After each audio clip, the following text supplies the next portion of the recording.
Hello,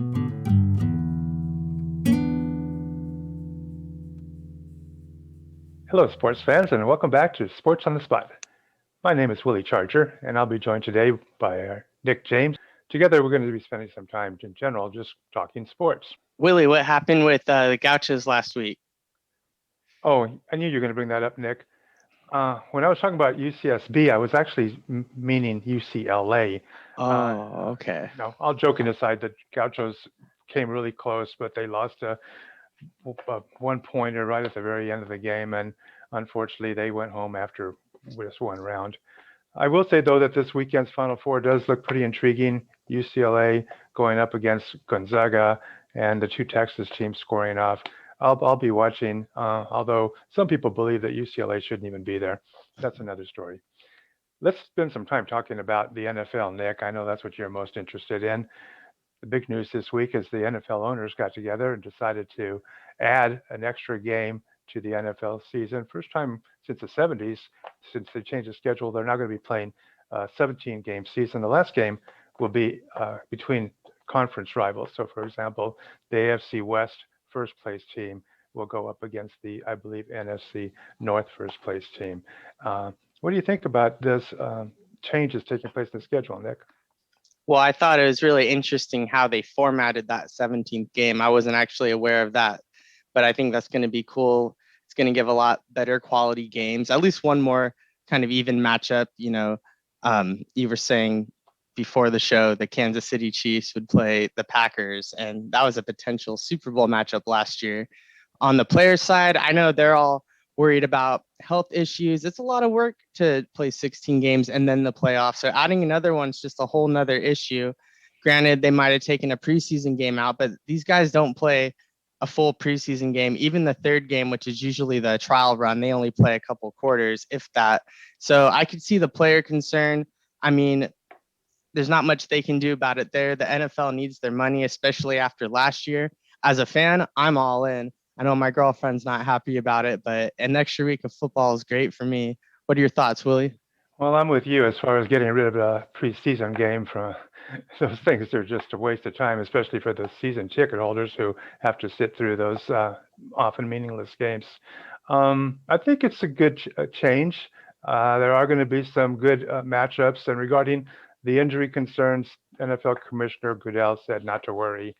The NFL has done a lot of work in analytics and studying player injuries over the year, and they've done a lot to improve player safety. Yeah, right. For me, it's all about the money, and I think that that's what the NFL is most interested in. The Players Association went along with it, so hopefully everything will work out. Next month, the NFL draft is coming up, and there's already been some pre-draft maneuvering that's taking place between different teams and general managers. Last week, I see that the 49ers were able to get Miami's number 3 pick in the first round for in exchange for 3 first-round picks. What's that telling you about the direction that the 49ers are going in, Nick?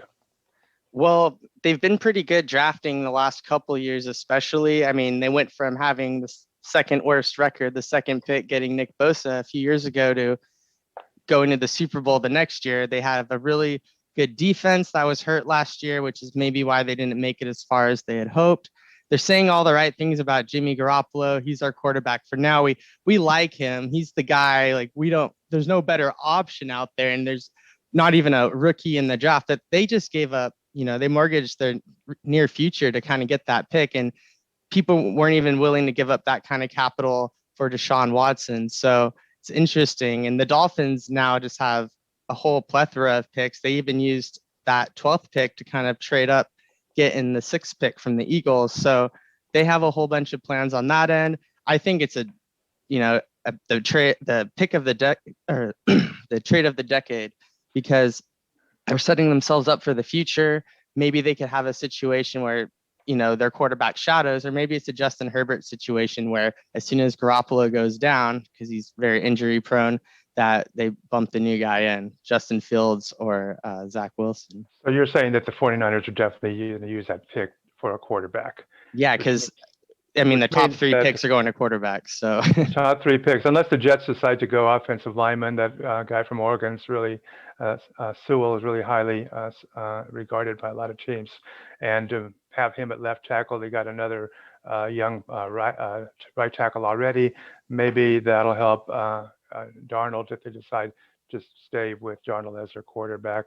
On the other hand, it also tells me that Miami, this trade also tells me that Miami might be happy with Tua and maybe put to rest some of the rumors about trading him to some other team. I know that I said that in the past, but who knows? Maybe they're going to do something with some of those other picks that they got. And any insights on that, Nick? well, we'll see how the whole Deshaun Watson thing plays out because we were talking about him maybe going to Miami now with all the stuff that's going on with him. We'll get more into that next week when we have more information. But perhaps the Dolphins are making a play, trading the third pick to get the 12th, and maybe they used a little bit of capital to get back in the 6th, but maybe they're acquiring more assets to make a bigger push for Deshaun. I mean, he's definitely doing enough to get himself out of Texas. It's just a matter of if other people really want to deal with him at this point.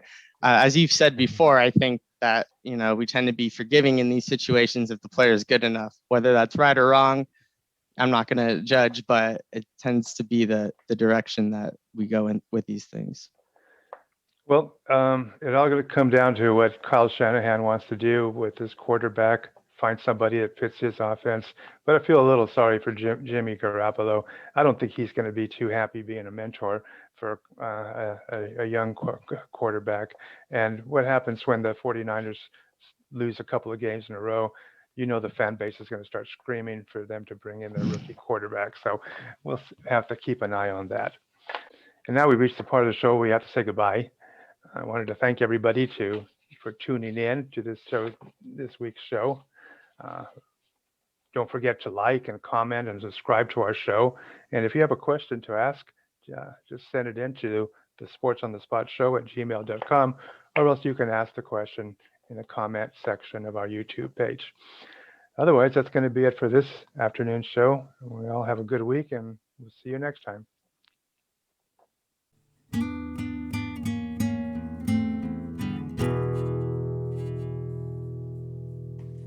Unbelievable.